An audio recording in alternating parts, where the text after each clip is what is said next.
자, 기도합니다. 하나님 아버지,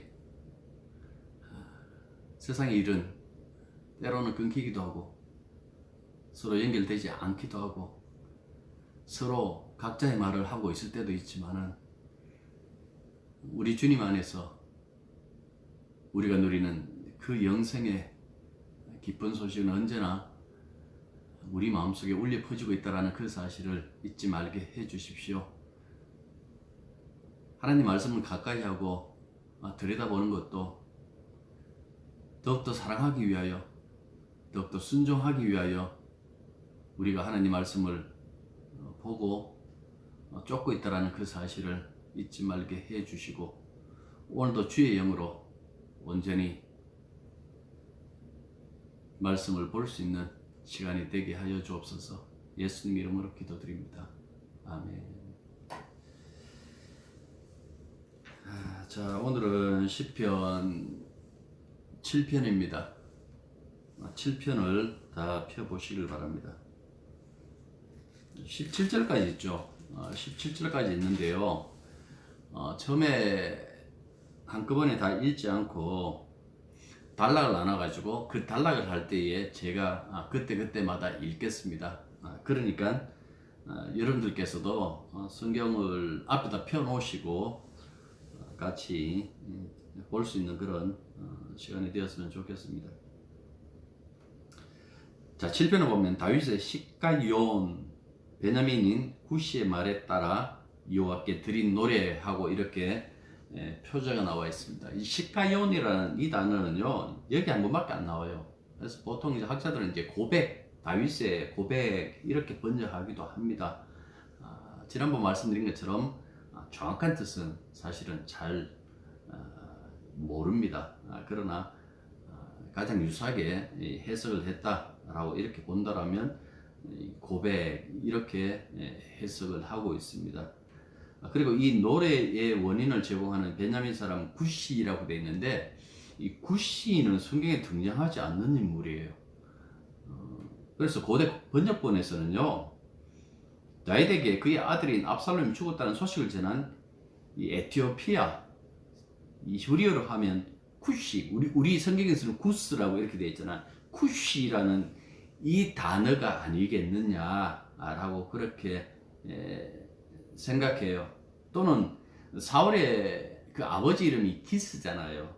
그것이 아니냐라고 이렇게 말하는 사람도 있지만은 7편 내용을 이렇게 보면 그 압살롬 사건, 그러면 이제 에티오피아 사람이 되겠죠. 그 사건을 염두에 두었거나 아니면 탈쿰이라고요. 히브리어를 이제 아람어로, 예수님 당시 예수님 쓰셨던 언어가 아람어예요. 아람어인데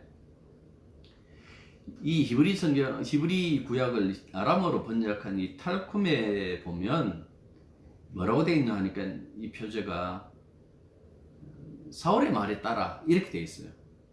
사울이 베냐민 사람이잖아요. 베냐민 지파 사람이니까 사울의 말에 따라 라고 이렇게 썼어요. 이것도 좀 합리적이라고 생각해요. 왠가하니까 사울왕이 끊임없이 이 다윗을 잡으려고 쫓아가잖아요. 다윗은 도망자 신세고 어떤 동굴에서 변을 보고 있는, 큰일을 보고 있는 사울왕을 만났지만 끝내 그를 죽이지 않습니다. 뭐 그런 이야기라든지 사무엘상에 보면 그런 사건들이 나 있는데, 그것과 비춰본다든가 아니면 자기 아들이 했던 압살롬의 압살롬의 그 사건과 연관되어져 있는 것이 아닌가, 그렇게 생각해요. 그것이 그렇게 생각하는 것이 가장 합리적일 것 같습니다. 자, 이 7편은요, 이 단락을, 이 연을요 5개로 나눌 수가 있어요. 첫 번째는 1절과 2절, 하나님 법정 앞에 이 사건을 접수하는 그 시인의 모습이 나와요. 나를 쫓는 자들에게서 나를 건져 주소서라고 이렇게 거기서 이렇게 얘기를 합니다. 그다음 두 번째 단락은요, 3절에서 5절까지 여기서 시인이 무죄 천명을 해요.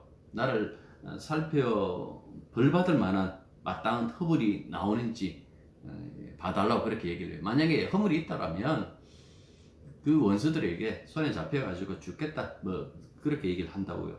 그 다음 세 번째 단락은요, 6절부터 9절 여기 보면 하나님의 판결 요청이에요. 하나님 앞에 하나님이 이 사건을 맡아서 판결해 주십시오 하고 요청하고요. 그 다음에 10절부터 13절은 그 다음에 심판을 요청해요. 이제 앞에는 판결을 요청했으면 이제 그 판결에 따른 심판을 해달라고 그렇게 요청을 하고요. 그 다음에 14절부터 마지막 17절은요. 그 악의 부메랑, 이 무슨 소리가 하니까 결국 이 악인이 함정을 받는데 시인을 이 함정에 빠뜨리려고 함정을 받는데 결국 자기가 판 함정에 자기가 빠진다라는 그런 이야기예요. 누구를 저주했는데 그 저주가 그 사람에게 가지 않고 지 머리에 돌아왔다. 그 얘기를 거기서 하고 있습니다. 자, 첫 번째 단락 보실래요? 1절과 2절. 자, 보십시오. 여호와 내 하나님이여, 내가 주께 피하오니 나를 쫓아오는 모든 자에게서 나를 구원하여 내소서. 건져낼 자가 없으면 그들이 사자같이 나를 찢고 뜯을까 하나이다. 첫 번째 단락은 부름이죠. 여호와 나의 하나님이 하고 불렀어요. 이런 부름이 그 뒤에도 여러 번 나와요. 보시면 3절도 보십시오. 여호와 내 하나님이여 라고 이렇게 얘기를 하고 있죠. 그 다음에 6절 보면 여호와여 라고 이렇게 얘기를 하고 있죠. 이런 말씀, 그 8절에도 있네요. 여호와여 나의 의와 나의 성실함을 따라 나를 심판하소서 이렇게 얘기를 한다고요. 이 첫 마디는 이 사람이 누구를 의지하고 신뢰하고 믿고 있는지를 나타내고 있죠. 그래서 시인이 여호와 내 하나님이여 하고 부를 때마다 그 속에는 이미 하나님에 대한 철저한 믿음과 신뢰가 깔려 있다라는 그 말씀입니다. 아무 생각 없이 하도 답답하니까 그냥 툭 뱉은 말이 아니라 진심으로 하나님을 향한 그 신뢰, 믿음이 있어가지고 여호와 나의 하나님이여 하고 그렇게 하나님을 불렀다라는 그 말씀입니다. 가끔씩 보면요, 무슨 일이 있을 때마다 아이고 주야, 주야 하시는 분들이 있죠. 이게 진짜 믿음이 바탕이 되어 있어가지고 주야 하는 것은 괜찮아요. 괜찮은데 이 주임새처럼 하시는 분들이 있어요. 무슨 말 하면 주임새 넣듯이 그냥 주야 주야 하시는 분들이 있는데 그건 상당히 좀 곤란하다라는 그 말씀입니다. 차라리 아무 말도 안 하는 게 나아요. 괜히 그 주야 주야 하면서 믿음 없는 거 드러내는 것보다는 진짜 정말 필요할 때에 진심으로 주여라고 하는 것이 옳지 않는가라고 그렇게 생각해요.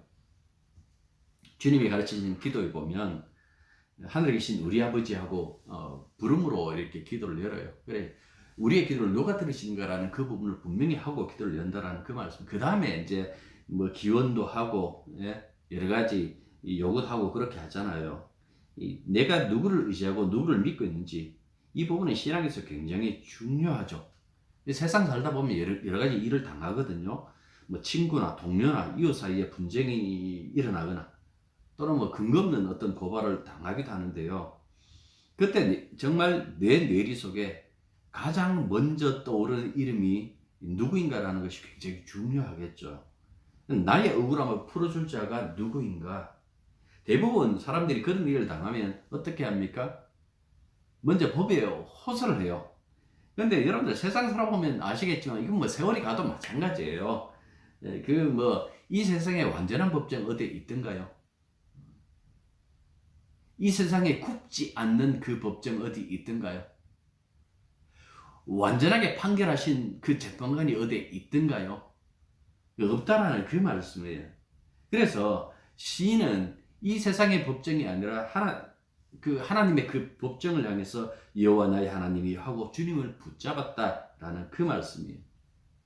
하나님 혹은 믿음이 했을 때 관념적으로 생각하는 사람들이 굉장히 많죠.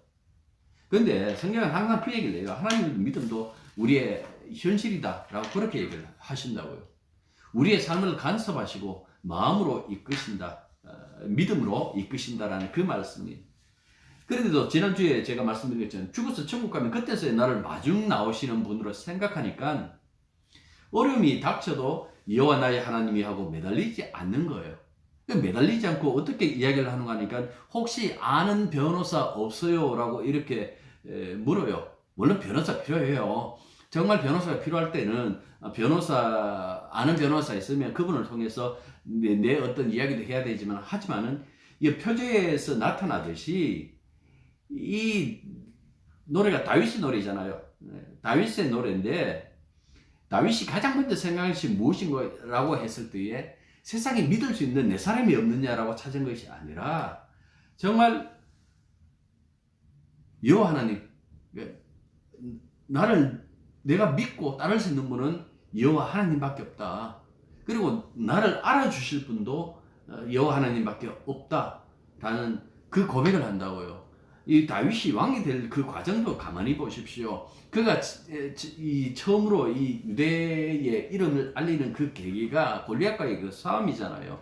그 싸움에서 다윗이 유명한 말을 하죠. 너는 칼과 창과 단창으로 내게 나오거니와 나는 만군의 여호와의 이름 곧 내가 모욕하는 이스라엘 군대의 하나님의 이름으로 내게 나가노라 하고 그렇게 나와요. 그 다윗은 여호와의 이름에 자신의 믿음을 담았어요.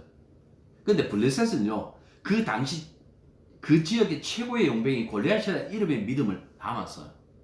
그러면 그 두 사람을 보고 있던 이스라엘 군대는 누구 이름에 믿음을 담았을까요? 제가 보기에는요, 다윗 외에는 없어요. 웬만하니까 다윗의 형들도 다윗을 욕했고, 사울은 감히 그 골리앗 앞에 서지도 못했고, 이스라엘 군대도 그 싸움판에 끼어들려고 하지 않았다고요.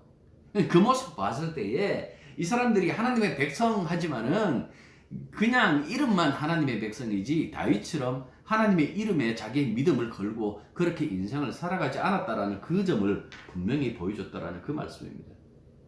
골리앗 하면 여러분들 생각나는 게 뭡니까? 멀때같이 키가 큰 놈, 키만 큰 놈, 아니면 다윗 이야기의 상대적 패배자, 이 정도로 생각하고 흘러버리죠.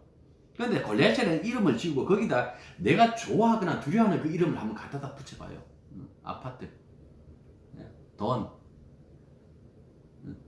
요즘 주식 한참 올랐다 내렸다 하는데 주식, 아니면 두려워하는 내가 정말 두려워하는 어떤 것들, 그런 것들 한번 이렇게 거기다가 한번 끼워봐요. 끼워놓고 그 다음에 내가 그 모든 것들보다도 진짜 하나님을 의지하고 있는지, 아니면 하나님을 두려워하는 마음도 그 신앙이니까요. 경외라고 했을 때 두려운 마음도 함께 있잖아요. 그래서 정말 내가 그 하나님의 존전 앞에서 산다라는 어떤 그 두려움도 가지고 있는지, 그런 것도 끼워볼 필요가 있다는 그 말씀이, 시편을 우리가 보면서, 말씀을 보면서 결국 이거 찾는 거예요. 그냥 옛날 이야기 한번 듣고 지나가는 것이 아니라 내 삶 속에서 과연 내가 믿고 있는 하나님은 어떤 분이신지, 내가 어떤 상황 속에서 어떻게 내가 행동하고 있는지, 그런 것들을 확인하기 위하여 우리가 성경을 본다라는 그 말씀입니다. 신앙은 현실이다 그랬잖아요. 지금 여기에서 나의 실존이 누구를 의지하고 있는가, 그것을 묻고 있는 거죠. 시인은 자신의 형편을 하나님께 아뢰고, 또 여기 보면 쫓는 자로부터 자신을 건져달라고 이렇게 애원을 해요. 하나님께 애원을 했다라는 그 말씀, 이게 굉장히 중요하죠.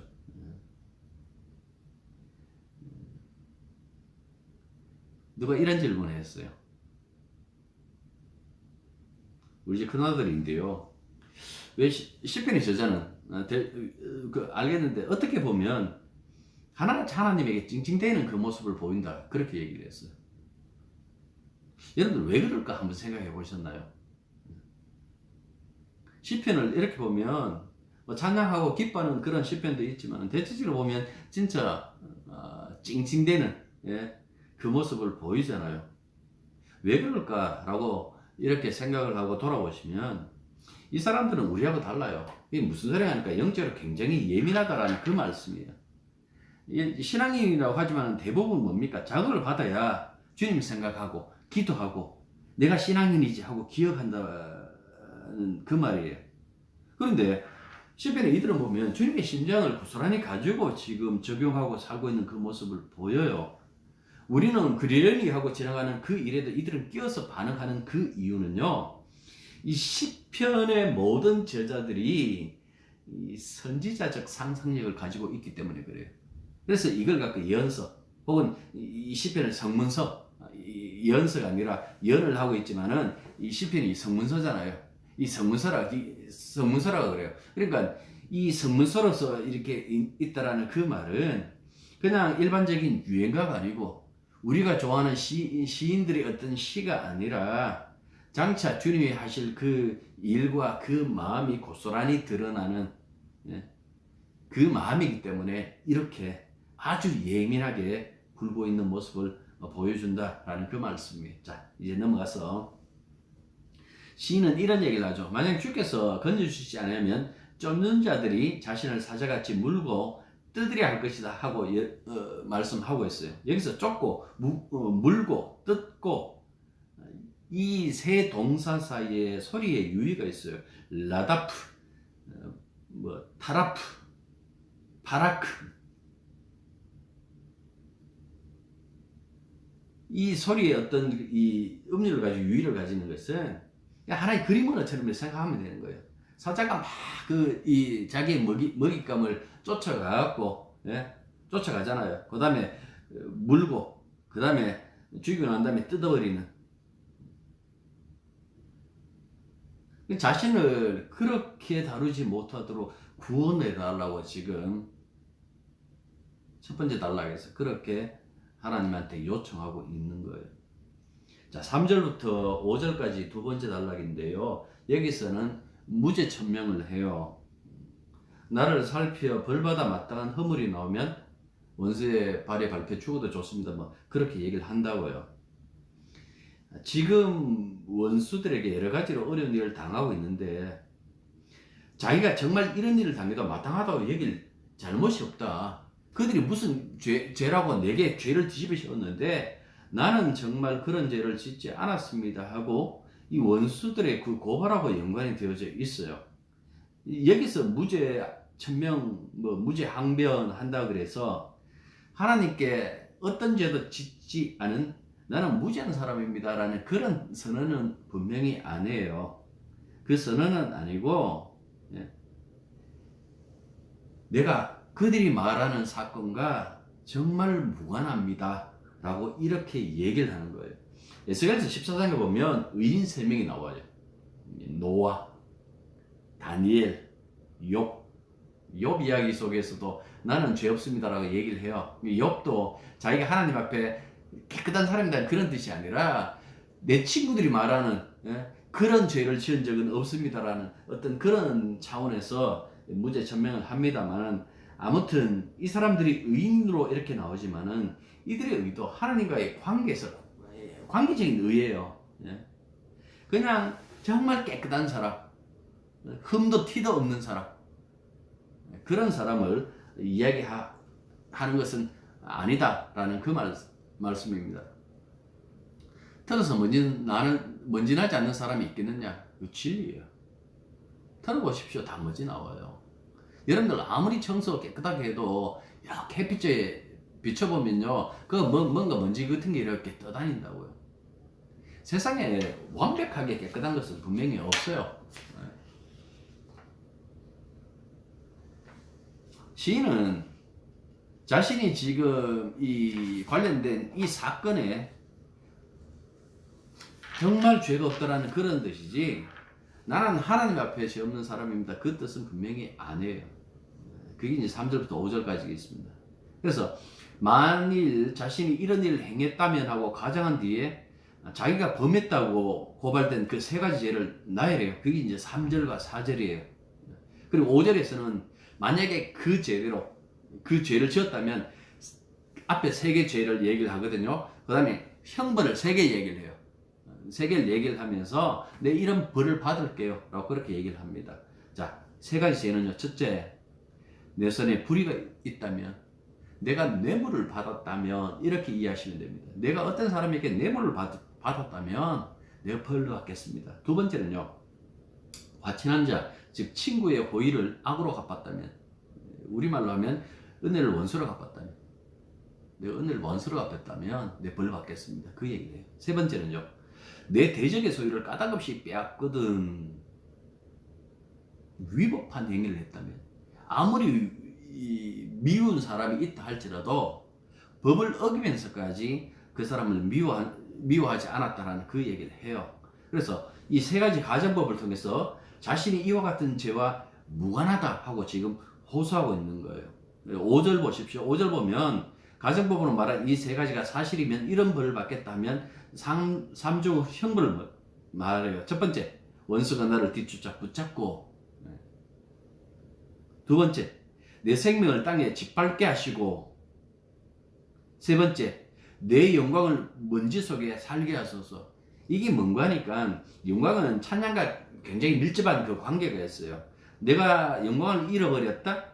라는 것은 더 이상 찬양할 수 없다라는 뜻이에요. 두 번째 얘기한처럼 내 생명을 땅에 짓밟게 하시고 라고 이 말씀 속에서 패배를 말하잖아요. 완전히 망해버리는 거, 죽는 것을 얘기하는데 이렇게 얘기를 하는 거예요. 이 세 가지를 얘기를 하면서 내가 하나님에게 버림받는다고 할지라도 나는 그 죄와 상관이 없습니다. 이렇게 조금으로 자기 저주를 제시한 것은 그만큼 이 사건에 대해서 나는 결백합니다 라는 그 주장을 했다라는 그 말씀입니다. 자, 6절부터 9절까지요. 앞에 제가 3절부터 읽었는지 모르겠지만 6절부터 9절까지 보십시오. 여호와여 진노로 일어나사 내 대적들의 노를 막으시며 나를 위하여 깨소서. 주께서 심판을 명하셨나이다. 민족들의 모임이 주를 두르게 하시고 그 위 높은 자리에 돌아오소서. 여호와께서 만민에게 심판을 행하시오니 여호와여 나의 의와 나의 성실함을 따라 나를 심판하소서. 악인의 악을 끊고 의인을 세우소서. 의로우신 하나님이 사람의 마음과 양심을 감찰하시나이다. 자, 세 번째 단락이에요. 판결을 구하는 그 간척으로 넘어가죠. 하나님이 이 사건을 판결해 주십시오 하고 그렇게 간청해요. 여기 보면 일어나소서, 그 다음에 오르소서, 깨소서, 판결하소서, 네 개의 명령어로 이렇게 호소를 합니다. 하나님께서 이 사건에 개입하셔가지고 판결해 주십시오라는 이 강구가 여기에 들어가 있는 거예요. 여기 보면 깨소서라고 하고 있잖아요. 시편 121편 보면 이스라엘 지키신 하나님은 졸지도 주무시지도 않는다 그랬어요. 우리 흔히 이렇게 인용하는 그 성경 구절이기도 한데요. 그런데 여기 보면 깨소서라고 이렇게 얘기를 했어요. 하나님 주무시고 계시는 거예요. 이 놀림은 엘리야가 해요. 야, 너 신들 자고 있는 줄 아느냐? 더 크게 소리 질러봐. 더 크게 두들기고 그 얘기를 했어요. 그런데 이 시편 121편처럼 주무시지 않는 이 하나님께서 왜 깨소서라고 얘기를 했을까? 이게 은유예요. 이게 뭔가 하니까 하나님 이제 더 이상 침묵하지 마시고 이 사건에 개입해 주십시오. 이 사건에 들어오십시오. 라는 어떤 그런 의미가 여기에 담겨져 있다라는 그 말씀입니다. 하나님은 당신의 때에 분명히 개입하세요. 이걸 못 기다리면 하나님 없다, 무신론이 되든지 아니면 하나님은 죽었다, 사신신학을 하든지 그렇게 될 수밖에 없다라는 그 말씀이겠죠. 자, 여기 보면 그 백성들과 만민을 언급하고 있죠. 7절 주께서 가장 높은 보좌에 앉으셔갖고 재판해 달라라는 그 말씀이에요. 만민으로 번역한 이 단어는 기본적으로 백성들 이렇게 얘기를 해요. 하나님께서 백성들이 다 앉아 둘러서 있는 거기에 가장 높은 보좌에 앉으셔갖고 재판하고 심판하는 그 모습을 지금 얘기를 해주고 있습니다. 여기서 굳이 종말론적 심판론을 꺼내지 않는다 할지라도 창조신학에 따라서 이렇게 보면요, 하나님의 통치, 하나님의 심판이 이스라엘에 국한된 것이 아니라 범세계적인 성격을 가지고 있다는 것을 구약에서도 분명히 말씀해 주고 있습니다. 자, 그런데 시인은 왜 이렇게 원수를 갚아달라고 할까요? 원수를 사랑해야 하라고 예수님께서 그렇게 말씀하시는데 왜 이렇게 말씀할까요? 이게 간단한 문제는 아닌데요, 이렇게 생각하면 될 것 같아요. 이 시인은 지금 사적인 복수를 요구하는 것이 아니다라는 이야기예요. 사적인 것보다 그 넘어 이제 공동체의 이렇게 얘기를 하고 있는데요, 그것을 넘어서 하나님의 공의를 훼손하는 것을 원수로 보고 있는 거예요. 시인의 분노도 사적인 것이 아니라 하나님에게 등장해 주십시오라고 하고 하나님의 공의에 기대어 요구하고 있는 것을 보면 그 자신의 어떤 그 개인적인 억울함 때문에 그 일을 하고 있는 것이 아니라 하나님의 공의, 하나님의 공의로 이렇게 접근해 가지고 하나님의 공의에 맞지 않는다라는 그 얘기를 하고 있다고요. 사적인 것이 아니다, 공적인 것이다. 여러분 이렇게 생각하면 돼요. 엠마오로 가는 그 두 제자에게 예수님이 벌하신 예수님이 나타나셔 가지고 선지서와 이 시편 이렇게 언급하면서 자신의 그 일을 죽었다 다시 살아나시는 것을 설명한다고요. 왜 설명하실까? 가만히 생각해 봐요. 예수님의 죽음 그 자체가 사적인 죽음이 아니기 때문에 그래요. 예수님의 죽음과 부활은 공적인 죽음과 공적인 부활이에요. 우리 예수님의 사시는 그 3년을 가지고 공생애라고 얘기를 하잖아요. 그 말씀에 있는 것처럼 이게 공적인 죽음을 당하고 공적으로 부활하셨다라는 그 말씀이에요. 따라서 이 시편의 원수도 역시 마찬가지예요. 그 시인의 개인의 원수가 아니에요. 개인의 원수가 아니고 이 공적인 원수, 하나님의 공의를 거부하는 것을 의미한다라는 그 말씀입니다.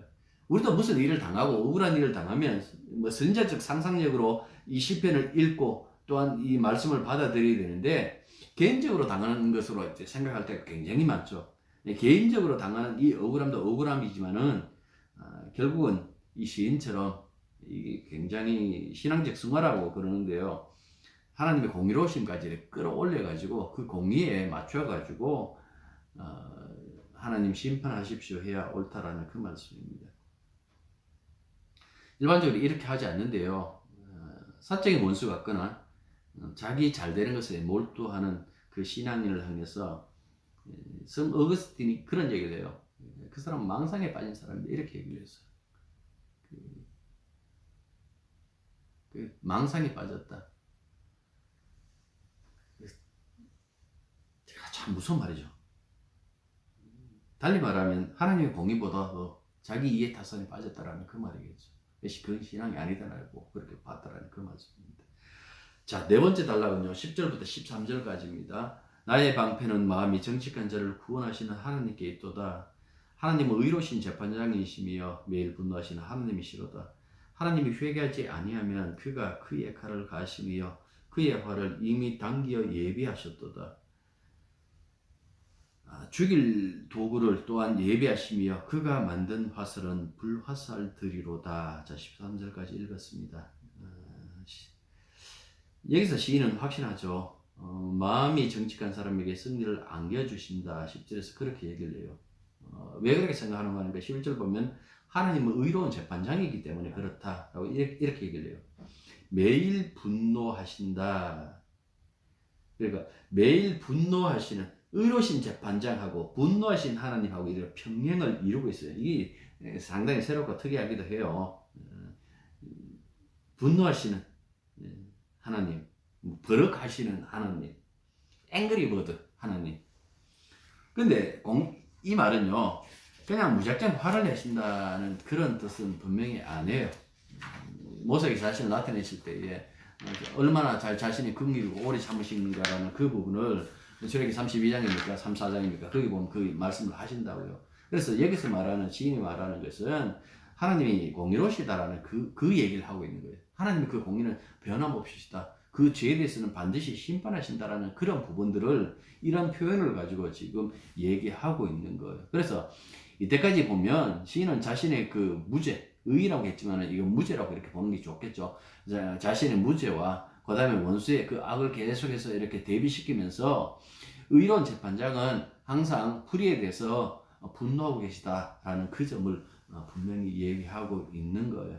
그리고 정직한 자, 마음을 정직한 자를 구원하신 하나님을 뭐라고 그럽니까? 나의 방패라고 얘기를 했죠. 방패라는 설명 여러 번 드렸습니다만은 이 정직한 자를 완전히 이 보호하시는, 여기서는 뭐 법정에서 법적인 도움을 주는 어떤 힘을 상징하고 있는 것이죠. 어떤 공격을 한다 할지라도, 어떤 악한 공격을 한다 할지라도 그 모든 공격으로부터 보호해 주시는 하나님. 왜? 의로운 재판장이기 때문에. 의로운 재판장이시기 때문에 그 모든 불의로부터 우리를 보호해 주신다라고 이렇게 얘기를 했어요. 10절 보십시오. 사람이 회개치 않으면 하고 부정적인 가정으로 말하고는 그가 칼을 가시고 그의 활은 이미 당겨 예비했고 13절 보면 죽을 도구와 불화살이 준비되었다라고 그렇게 말씀하고 있죠. 근데 이 히브리어로 보면 이 구절의 주어가 뭐예요? 그래서 어떤 학자들은 칼을 갈고 이미 활을 당기고 있는 자가 악인이라고 주장을 해요. 뭐 악인이 됐든 아니면 우리가 읽었던 이 개역 개정의 뉘앙스처럼 하나님이 되셨던 간에 중요한 것은 심판을 시행하시는 이 주책 하나님이라는 이 사실은 변하지 않는다라는 거예요.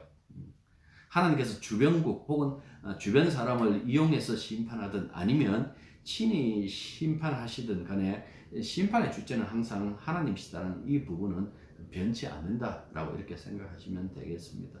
다섯 번째 달라보죠. 14절부터 17절. 악인이 죄악을 낳으며 재앙을 베어 거짓을 낳았도다. 그가 웅덩이를 파 만듦이여 죄가 만든 함정에 빠졌도다. 그의 재앙은 자기 머리로 돌아오고 그의 포악은 자기 정수리에 내리리로다. 내가 여호와께 그의 의를 따라 감사하며 치존하신 여호와의 이름을 찬양하리로다. 마지막에는 결론이겠죠. 그래서 보면 악인과 의인의 최후가 나와요. 악인은 계속해서 음모를 거미줄처럼 치밀하게 짜고 있으며 함정을 더욱더 이렇게 깊게 파는 거예요. 그래서 사람이 쉽게 안 변한다라는 그 말씀도 옳은 말씀이죠. 주님이 회개케 하지 않으면 진짜 회개 안 해요. 잘못했다라고 말로 툭 내뱉을 수 있는데 회개는 아니에요. 잘못 시인하는 것하고 회개는 달라요. 회개는 성령이 개입하셔야 돼요. 완전히 돌아서는 건데요. 이게 참 힘들다라는 것이 여기서 나타나요. 근데 하나님이 이런 악인을 향한 하나님의 심은 어떻게 나올까라고 했을 때 참 흥미롭게 그렇게 얘기를 해요. 악인이 자기가 준비한 그 도구에 자기가 죽게 만든다라는 그 말씀입니다. 그러니까 스스로 판 그 함정에 스스로 빠진다. 재무도 지가 팠다라는 그 이야기죠. 심지어에도 반복해서 그 얘기를 합니다. 자기가 꾸민 재앙이 결국 제 머리로 떨어지고 자기가 행사한 폭력이 자기 점수에 떨어진다라는 그 말씀입니다. 뭐 예수 믿는다고 막 저주해대는 사람이 있잖아요. 해대면 뭐 말하지 마세요. 말하지 말고 그냥 뭐 속으로 말하든지 꼭 말하고 싶으면 이렇게만 말하세요. 반사라고 하면 내게 퍼붓던 모든 것들이 다 이제 지 머리로 돌아가는 거예요. 그 뭐 저주가 합당하면 내게 떨어지겠지만은 저주 합당하지 않으면요 그 사람 머리에 떨어지겠죠. 결국 악은 자기를 심판하는 지름길이라고 할 수 있는 거예요. 그러니까 자꾸 회개하라고 그렇게 얘기해요. 이걸 갖고 악의 부메랑 효과라고 이렇게 얘기를 합니다. 그래서 시인은 악의 최후와 다르게 자신은 주님의 의로우심을 찬양하지 않을 수 없다고 그렇게 얘기를 합니다. 마지막 절 10절 보면 건유형으로 되어 있어요. 서원이죠. 미래의 일을 미리 앞당겨 가지고 지금 서원하고 있는 거예요. 내가 감사하고 찬양하리라. 미리 서원하고 선언하는 것. 선도의 마지막은 이렇게 감사와 찬송으로 가득한 삶이에요. 그래서 시편 150편 제일 마지막에 뭐라 그랬습니까? 처음에 1편에서 두 길이 나는데 그 길 끝이 극과 극이죠. 의로운 길, 의인의 길 갔던 그분들만 온 앞길을 다 동원한 그 찬양에 하나님 존재하면서 찬양을 드릴 수 있는 그 세계로 들어갈 수 있다는 그 말씀입니다. 부활의 생명으로 참여할 하늘나라의 잔치도 계시록 보시면 찬양으로 가득해요. 결국 우리가 지금 뭐 선취되었지만은 아무튼 우리의 미래가 그렇잖아요. 부활의 생명, 영원한 생명은 영생을 믿고 하나님의 존재 앞에서 그분 앞에 멸관도 벗어드리고 찬양 드리는 것이 우리들의 모습이에요. 여러분들 그날까지 끝까지 믿음으로 싸우는 거예요. 그게 우리들이 남겨진 그 삶이라는 것을 잊지 마시길 바랍니다. 기도하겠습니다. 그 모든 억울함을 공적으로 생각하고 하나님께 말씀드리고 그리고 하나님이 어떻게 판결하시는 것 생각하고 미리 앞당겨 찬양하겠다 고백하는 이 시인처럼 저희들도 장차 시온산에 서서 하늘나라의 시온산에 서서 찬양드릴 그 모습을 생각하며 늘 이 땅을 살아갈 때에 사적인 것이 아니라 공적으로 공의로우신 하나님과 동행하고 있음을 늘 잊지 말게 해 주시옵소서. 예수님 이름으로 기도드립니다. 아멘.